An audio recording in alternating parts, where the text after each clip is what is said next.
नागपूर शहरात गेल्या 27 तासापासून मुसळधार पाऊस जो आहे पडते। खरं तर आज सलग तिसरा दिवस आहे ज्या दिवशी जे आहे नागपुरात जो संततधार जी आहे ती कायम आहे आपल्याला पाहायला मिळते। सध्या मी नागपूर विमानतळापर्यंत मार्गावर जो आहे हाच मार्ग जो आहे तो नागपूर विमानतळाकडे जातो आणि आपण पाहू शकतो कशा पद्धतीने या ठिकाणी रोडवर आहे एक प्रकारचं जे आहे मोठ्या प्रमाणात पावसाचं पाणी जे आहे ते साचलं आहे, त्यामुळे वाहनांना ये जा करण्यास मोठ्या प्रमाणात अडचण होते। आणि ही काही आजची गोष्ट नाही, तर ही दरवर्षीचं नियमित क्रम आहे।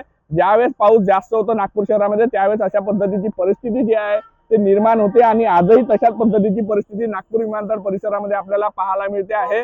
2 सुरक्षा रक्षक या ठिकाणी लावण्यात आले जेणेकरून लोकांना मार्ग सांगतील की कशा पद्धतीने तिथून वाहन काढावे, कारण छोट्या गाड्या असतात त्यामध्ये जर आतमध्ये पाणी घुसलं तर त्यामध्ये मोठ्या प्रमाणात वाहनांचं नुकसान होतं। खरं तर दोन्ही बाजूची ये जा जी आहे ती एकाच बाजूने केली जात आहे, कारण दुसऱ्या बाजूने मोठ्या प्रमाणात पावसाचं पाणी साचलंय जे टोंगायापेक्षा जास्त आहे, त्यामुळे वाहनाची वर्दळ जी आहे कुठेतरी थांबण्यात आली आहे। तसंच शहरातील अनेक भागांमध्ये काल रात्री जे आहे मुसळधार पाऊस झाला, त्यामुळे 139 मिलीमीटरच्या घरात जे आहे मागील 27 तासामध्ये पाऊस झाला। तर शहरातील अनेक नाले नदी नाले जे आहे ते दुथडी भरून वाहत आहे आणि अनेक भागांमधले जे असो त्यामध्ये जे अंडरब्रिज आहे त्यामध्ये सुद्धा पाणी घुसल्यामुळे जे आहे वाहतुकीत अडथळा निर्माण झाला। तशी शहरातील ही परिस्थिती अनेक भागात अशीच असल्यामुळे नागपूर महानगरपालिकेचा पुन्हा एकदा जी आहे पोलखोल झालेली आहे। व्हिडिओ जर्नलिस्ट सौरभ बोलेसा, पराग डोबळे, साम टीव्ही न्यूज, नागपूर।